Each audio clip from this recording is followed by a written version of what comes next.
we're going to go ahead and jump into the rest of the conference previews. And you guys just stay tuned. This is the premier sports betting show, the Primetime Angles with the one and only Pop DiBiase, the Primetime Capper. Good News Only Racing Club, led by the legendary Doug O'Neill, the trainer of 2 Kentucky Derby winners, and I'll have another, and Nyquist. Also trained 2-time Breeders' Cup champ Golden Sense, who are just a part of a long list of thoroughbred champions trained by Doug O'Neill. The Good News Only Racing Club has a young core of horses to look out for in Dennis's Celery, Irish Heatwave, and Notre Dame, just to name a few. Win the day every day with the Good News Only Racing Club, a proud sponsor of the NFL Bet Exchange.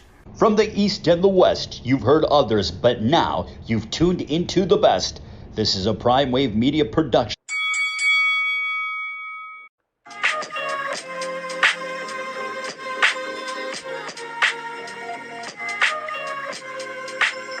Tune into Big Wave Boxing every week with a brand new guest with the one and only Pop DiBiase, the Primetime Capper, getting the best boxing stories, best boxing angles, and the truth when it all comes down to the sweet science. Tune into Big Wave Boxing on the Prime Wave Media channel on YouTube.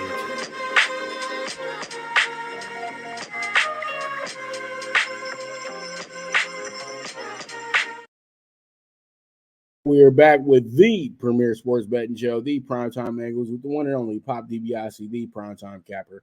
Let's go ahead and jump into the Mountain West. And in the Mountain West, we have a very wide open conference. Let's keep it real. We got the West side and we got the Mountain side. And on the West side, we got Fresno, who's looking to return to the championship game. And you know what? Fresno has been the consistent, in my opinion. They'll say San Diego State, but it seems like Fresno always has their number. And it seems like Fresno's the one team that is everybody's kryptonite in the Mountain West. Like, literally, like when it comes down to a big game and you got to play Fresno, road or home, Fresno always brings the hat. They always bring the drama. And you know what? They're a very trusted team to a lot of us bettors as well, too. But I truly do feel that Fresno State's going to have one of their better seasons this year because they just been able to supply so many good players to the NFL over the last 5 years or so. They just got Jake Haener there, who I felt was the best quarterback in this year's draft.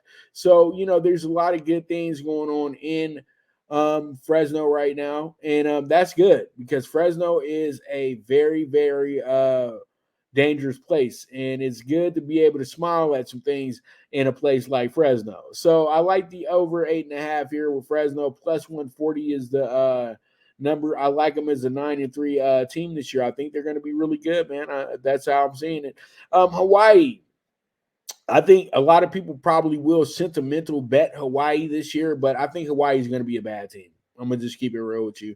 I haven't heard anything that said that Hawaii was going to be a team that's going to challenge for anything. Like if you have 3.5 wins as your win total, and I feel like you're much better than that, then I probably would go over. But I know Hawaii is going to be a lot of teams sparring partners. So I do think the under 3.5 is the better play here.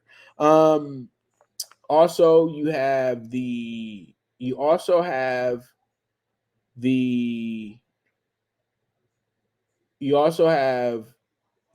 Nevada Wolfpack.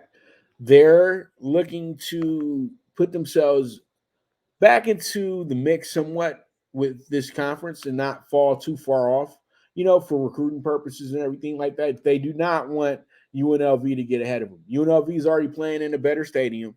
They're already in a better city. And, you know, they really do have to make sure that they don't they don't lose the internal battle to their South rivals. You know what I mean? I think that they'll be good this year. I think Nevada's going to be a team that wins 5 or more games. That's why I got them at the over 4 with the plus 125. Also, we have the San Diego State under 7 minus 115. And this is going to be a very, very fun play for us. I feel like San Diego State is always figuring out ways to mess the money up. So I think that they're going to be a 500 team this year. I'm not going to say they're below 500, but they look like a 6-6 or better team. 7-5, no better than that this year, I feel.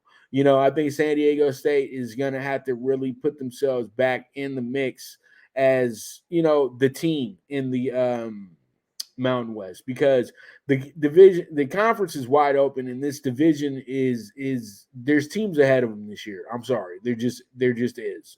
And you have San Jose State. San Jose State has been on the cusp of being, you know, a consistent winner. They did win the conference a few years back, which was beautiful, and they also won their bowl game. And you have to understand, it's beautiful because San Jose State is most times they're a really bad team. Like, they'll be lucky to win 3 games. You know what I mean? Now they have a little bit of expectations, and over 5 is very doable for this team because they play so well at home. That's one thing about San Jose State, and they've been able to have one of the more stingier defenses as well too in conference play.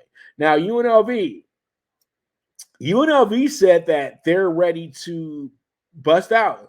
They're ready to stop messing around and become a team that's relevant. And I think that, you can kind of believe them. We'll see the first 2 months, but we'll see. You know what I mean? But I think that they can be a 6-win team this year because I feel like they're going to play better at Allegiant. Like, you have to play better at the Raiders Stadium before they start making you play in the parking lot, dog. Seriously, because you're not really even bringing fans into those games. And the whole point of going to Allegiant was to build up the school to possibly be in a bigger conference because they play in that type of venue. Now we'll see how it goes, but I do like the over 5.5. I feel like now we're transitioning into the third year into the stadium, so they should be like used to it, and they should say to themselves, "This is our house, and we're not losing in here." It's that simple. You know what I mean?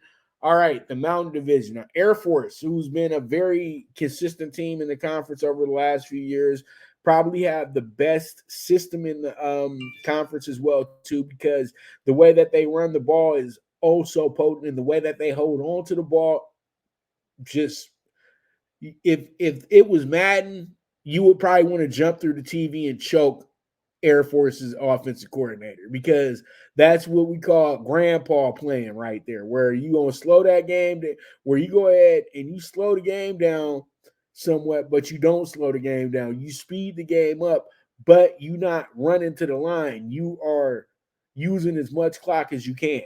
All right, Boise State has been, seen as the elite team of this conference the last 20 years. Everybody's still living off the Statue of Liberty play from Ian Johnson. You know what I mean?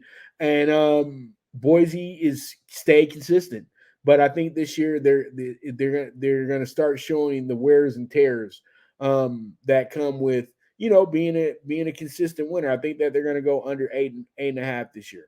Colorado State is a very tricky situation. They got a lot of good California players there right now, but it all depends on how the coach wants to go ahead and do this thing.